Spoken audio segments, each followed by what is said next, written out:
Dans cette vidéo, je vous explique comment calculer le pourcentage d'un nombre.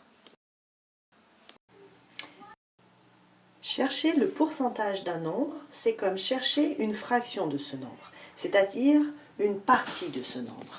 Et vous me l'avez dit dans vos réponses sur Google Classroom, un pourcentage, c'est une fraction sur 100.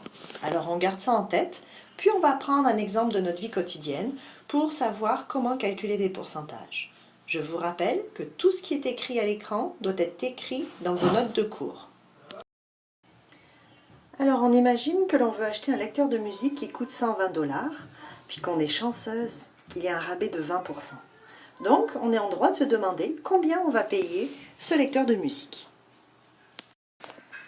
Alors, je vais vous présenter 3 manières différentes de calculer le prix que l'on va payer avec le rabais de 20%. Première méthode, on va utiliser les fractions. Alors, on s'écrit 20% de 120 $. Et utiliser les fractions, ça veut dire que l'on va transformer le pourcentage en notation avec un dénominateur et un numérateur. Puis on le sait, 20%, c'est 20 sur 100. Puis là, on se rappelle ce que l'on a vu avec les fractions. Quand on a la fraction d'un nombre, ça veut dire une partie d'une quantité, eh bien, notre partie fois la quantité. C'est comme ça que l'on fait. Et là, c'est tout ce qu'on a appris sur les fractions qu'on utilise. On a une multiplication. Je vais pouvoir utiliser la simplification par factorisation. Et j'ai un entier, donc je peux le mettre sur 1. C'est une multiplication, les numérateurs se multiplient ensemble, les dénominateurs se multiplient ensemble.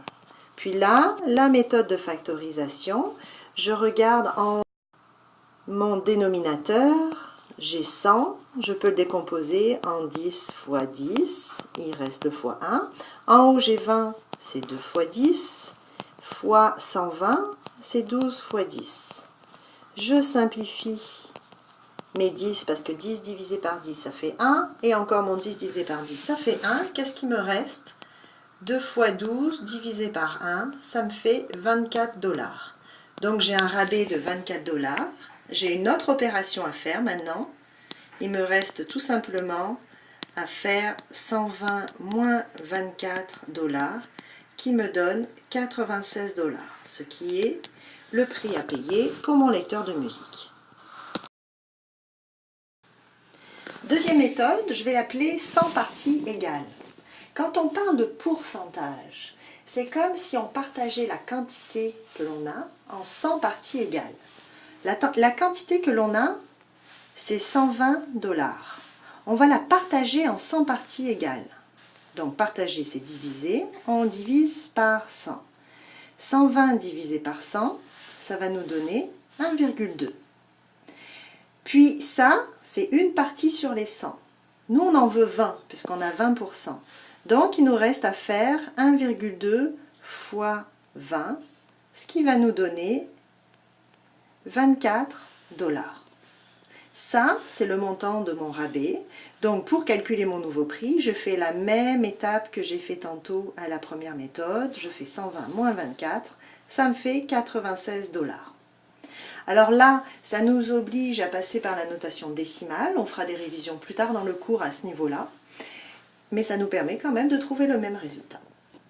Dernière méthode, la méthode qu'il est très important de comprendre parce que ça va vous être extrêmement utile en secondaire 2. Si on la comprend tout de suite, on est contente. Donc notre troisième méthode, ça serait, selon moi, la plus rapide dans les problèmes avec des pourcentages. Alors là, on réfléchit un peu à notre situation. On nous dit qu'on a un rabais de 20%. Notre prix initial, il représente le 100%, l'entier du prix à payer. Donc si mon prix initial c'est 100% et que j'ai un rabais de 20%, il va me rester combien à payer? Ben, il va me rester 80% du prix à payer. Parce que dans ma tête, j'ai fait 100% moins 20%, 80%. Il ne me reste plus qu'à calculer 80% de 120 $. Alors là, vous choisissez la première méthode ou la deuxième méthode pour calculer votre 80% de 120 $. Et quand on fait 80 sur 100 fois 120, eh bien, ça nous donne 96 $. Faites le calcul pour retrouver la démarche, mais vous verrez, on tombe directement sur notre 96 $. Alors là, je vais vous poser quelques questions qui vont s'afficher à l'écran, où je vais vous demander de me calculer le pourcentage d'un nombre. Vous choisirez entre la première et la deuxième méthode. La troisième méthode, on l'utilisera quand on aura des situations problèmes avec des rabais et des taxes notamment. Alors, bonne réflexion pour les questions.